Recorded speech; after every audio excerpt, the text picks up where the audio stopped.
pick off a little bit of time here. Ooh, they were lucky that wasn't turned over. Anthony Edwards, that time he does finish with the exclamation point. Want to know how he got his feelings hurt on this one.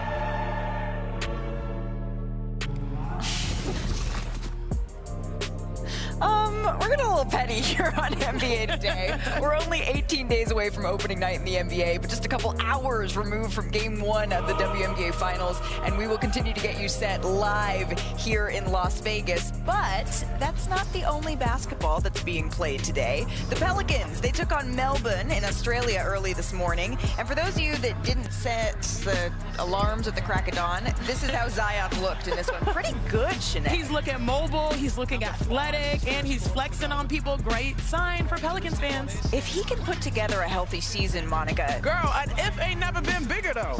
Capital I, capital F, F, F. I think actually an if has never been slimmer in a lot of ways. Fair. I see what you did there. Zion flying high. This is what fans have grown accustomed to seeing when he's healthy and on the floor here. Zion Williamson. It doesn't matter what continent he's on, he's able to get it done here. Slicing through the defense. Oh, my God. Nice finish there.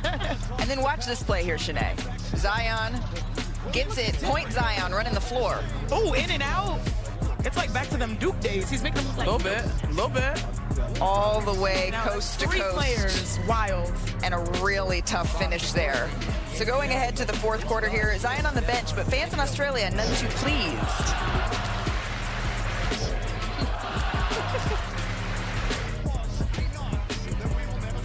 It's a smile for me. Like a joyful Zion, that's something that the league needs. He finished with 15 points in this one. Here's Zion after the game. What would a successful season look like for you this year? Just a completely healthy season, and my mindset with it is just day by day, game by game. But a completely healthy season is what my goal is.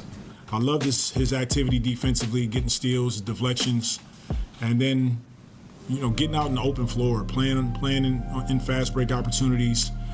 When the game slows down, we know we can put the ball in his hands in the post or in the high post, and he makes plays for his teammates or for himself.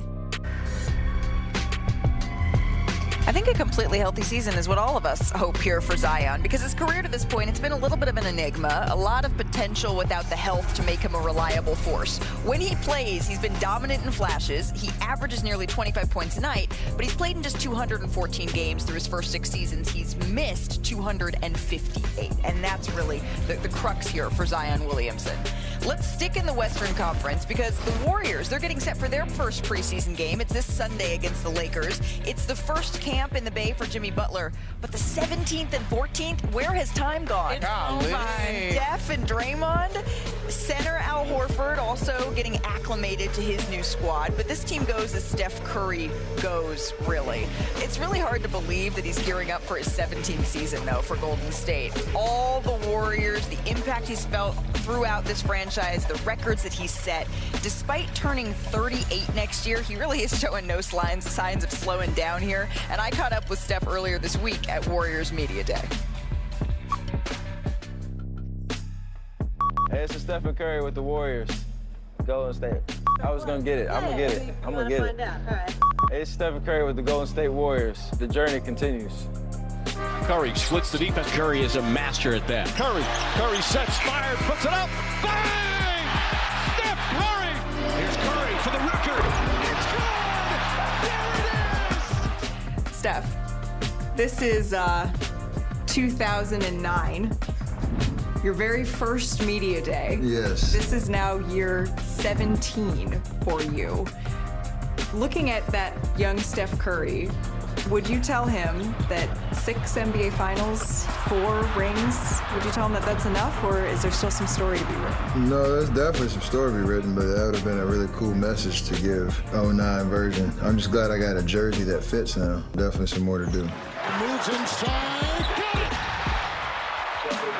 chasing your very first title and the urgency you felt to get that first one versus the urgency you feel now, knowing that Father Time is undefeated. Can you describe the difference? Not youthful, like inexperienced, but energy. You're a little naive a little bit to understand what it actually takes to get over the hump versus now with all of the experience and understanding of what it does take and what a regular season journey looks like and what do you need to work on the details day in, day out to not just win games, but set yourself up for winning basketball come playoff time. Like we're relying on that expertise and IQ and knowledge now, you know, to overcome Father Time. That know-how, it adds a little bit of anxiousness because you know what it takes. Like there's no secret. When you look around this year, this locker room, and the Western Conference that you're up against, where are you on that continuum? We have a legitimate shot. We can square up against anybody in the West. Obviously, everything has to go right health-wise. Anybody who wins a championship, that kind of is a prerequisite, and we just want to have an opportunity to show that in the playoffs. The idea of when we won in 22, like if you told me in training camp that this was the team that was going to win it all, like I would have believed it, but maybe not like a 10 out of 10. It might have, you know, somewhere we have to prove it. I think there's a little similarity there, but Jimmy adds another dynamic that we didn't even have back then, so I'm excited to kind of see it all the way through. Our careers are connected because we played at the highest level. You know, a guy that I have been in so many battles with over the years. Curry guarded by James. Oh, he knocks it down! It's always been a respect. There is a reflection of how special this battle is, and the fact that we get to do it again.